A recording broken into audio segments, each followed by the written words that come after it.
aforementioned first champion that we ever had, Sheetal Khera, GM of the Chicago Tigers, is here with me tonight. Hi, Sheetal. Can you hear me?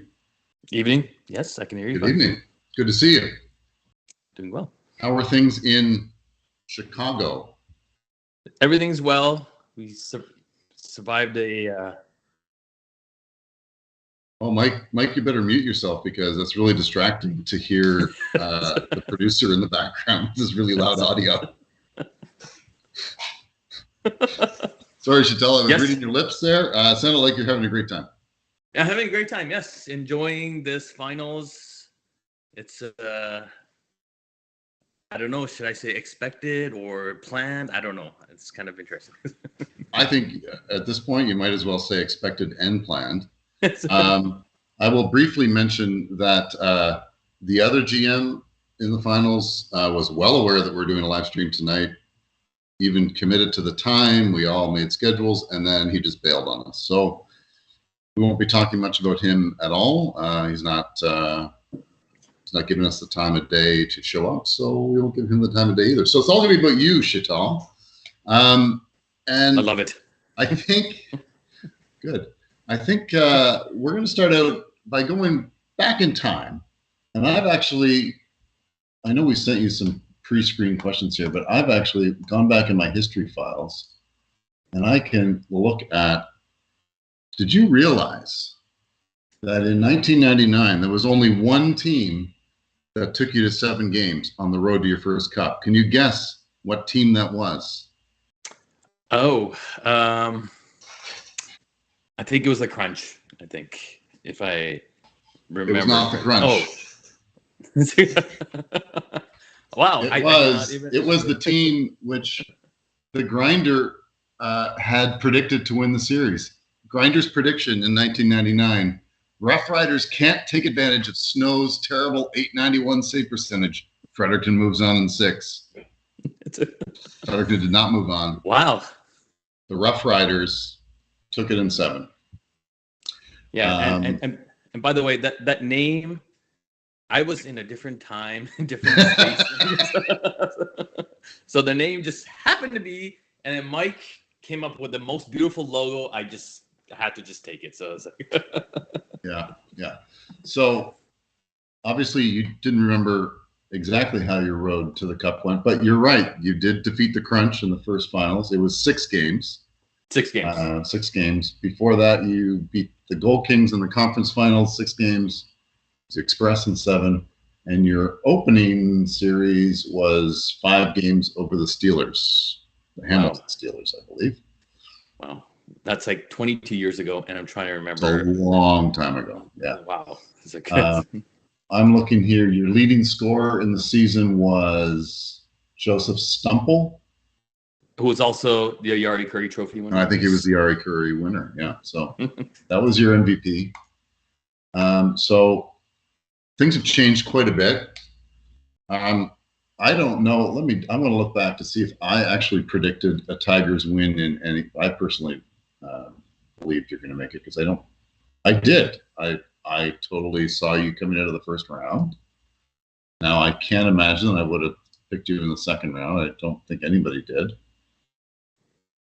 No, nobody did. Oh, Matt McInnes, one of the savviest GMs in the league, somehow predicted this. And you picked yourself.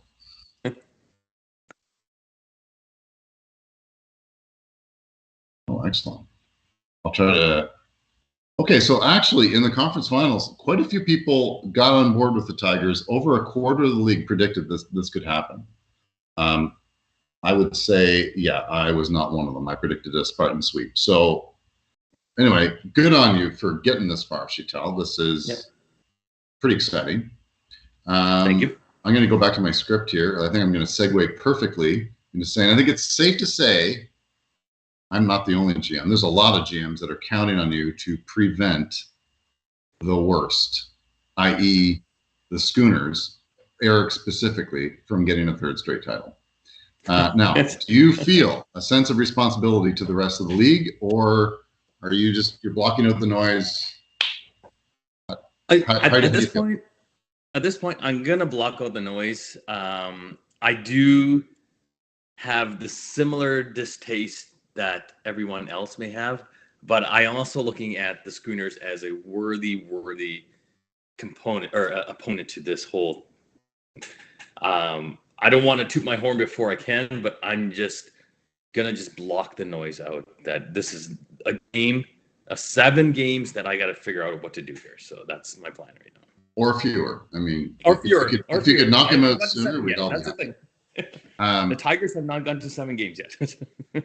Okay, so obviously, I mean, most of us, as I just went through the predictions, most of us didn't see this coming. Yep. So from your perspective, you know your team better than any of us.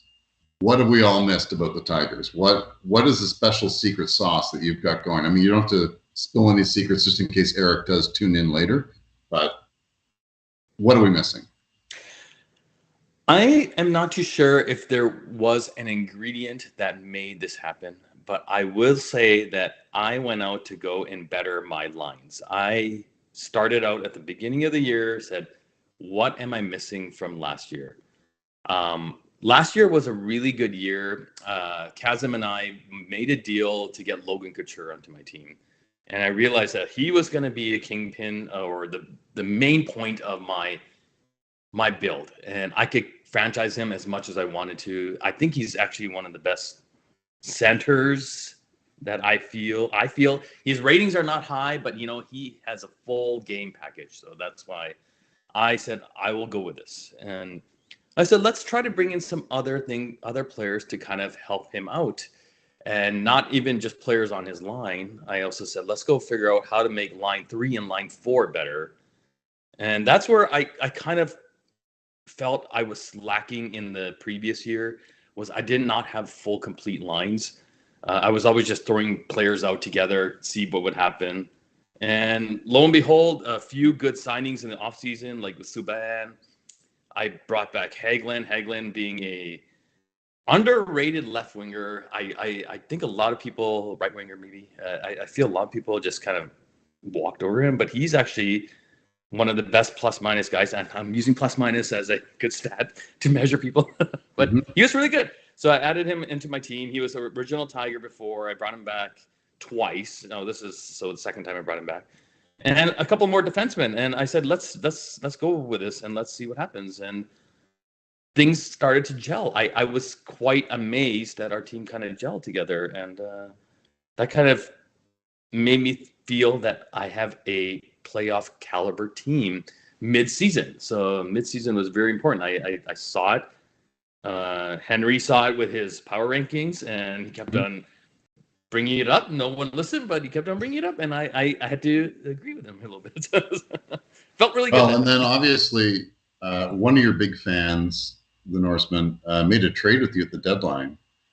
A bit of a one-sided looking trade at the time. I think a lot of people were kind of shaking their heads that you going up for TJ Oshie. You sent him quite a lot of good stuff for Oshie, but Oshie's been delivering in the playoffs. So Oshie, I knew one thing about Oshie is that he is a playoff player. He's obviously a regular season player, but I knew I needed a third line, second line player. And he's straddling both second and third line for me. I needed to figure this out. And so funny story, GM McInnes and GM Schneider and I were all at St. Augustine's in Vancouver. I was there visiting friends and family. And GM Schneider goes, I have tickets to the Canucks game against the Tampa Bay Lightning. I'm like, I am interested. Let's go. And GM McInnes is already going to go there. So we went, watched the game. I was sitting next to Eric, and we were just having a fun time watching the game. And second intermission comes along, and I go in, and Matt and I discuss what's the next step for the Tigers. And did I just freeze? Oh, I still see you. Okay. We discussed what's the next step for the Tigers, and I said if Oshie's available, I am willing to take him off your hands. Or maybe someone else said that Oshie's available. Will you be willing to take him off my hands? Let's not get into the semantics here, but I was very, very happy at the end of that night. even though the Canucks lost, I don't care. But it was a good game. We actually had a good discussion, and we put in a trade. It was literally with over a beer on a table. We had a napkin out, and we discussed what we're gonna do, and then that's what the trade was. And Yeah, well, lo and behold, I mean, he's top 10 in playoff scoring currently. Yeah, Bernard Docker, Myrenberg, and a second-round pick next year. Fairly big haul for the Norseman, but if it means, it does mean a shot at the cup, obviously. A good shot at the cup. I'm just looking at the playoff scoring. You've got the top 3 scorers in the playoffs right now.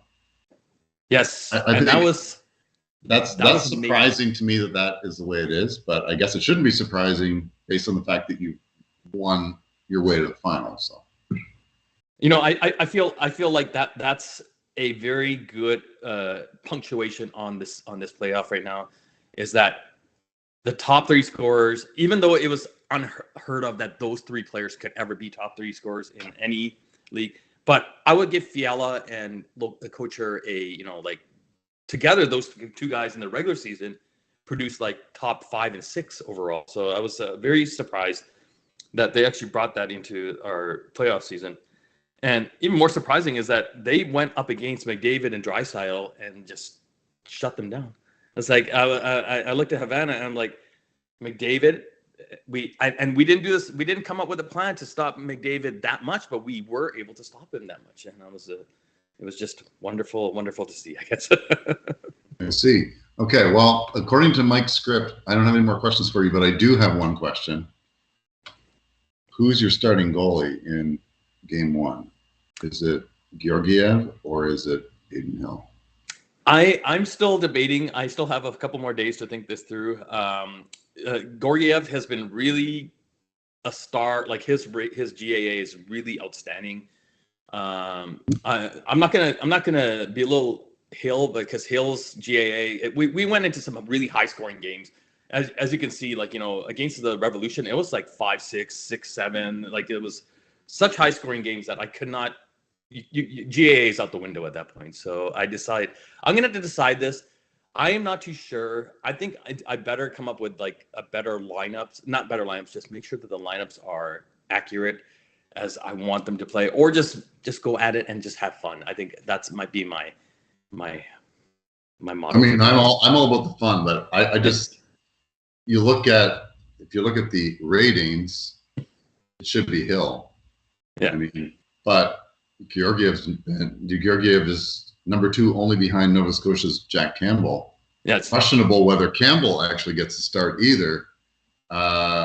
It's going to be an interesting series because both of you have a platoon of goalies that could get shuffled around. I think it's probably going to be on hand, is what I'm guessing. Good. All right. Well, I know who I'm voting for with my heart. I don't know. I'm not going to reveal what my official prognostication is. I'm going to remind all our GMs they have until tomorrow night, Friday, right, Mike? Friday night? I believe it's Friday night. Maybe it's Saturday night.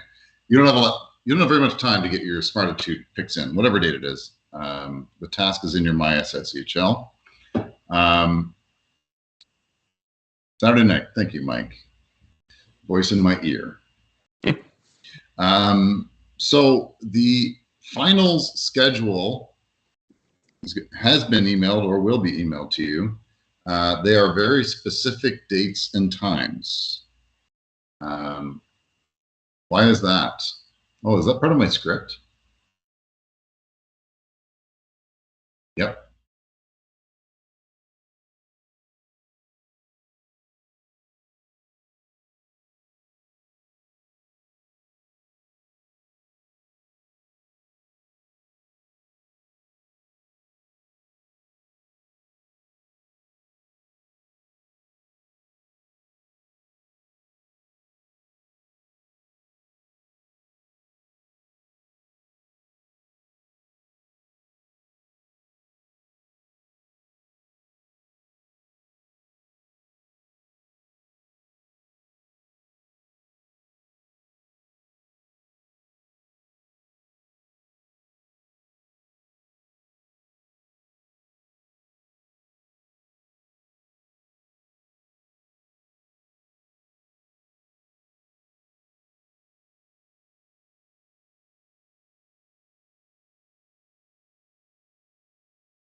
15 minutes, 15 or 20 minutes, depending on how exciting and how much we have to talk to the GMs involved. And yeah, so start booking some time in your calendar to sit in front of your computer and watch these games live with us. I think it'll be fun and a nice little lead up to summertime fun times in Toronto happening in August.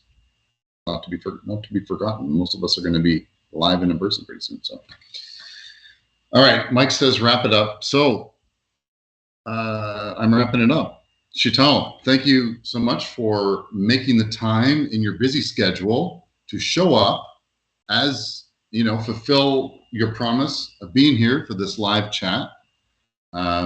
It's a lot more interesting to have somebody to talk to and not just do this by myself. I think it's actually been a friendlier preview show than it would have been otherwise. The Dark Lord of Halifax showing up. So thanks for tuning in, for those who tuned in live, and for those who are going to watch this later. Thanks for being you. Thanks for participating in the league. And yeah, that's it, Mike. That's my scene.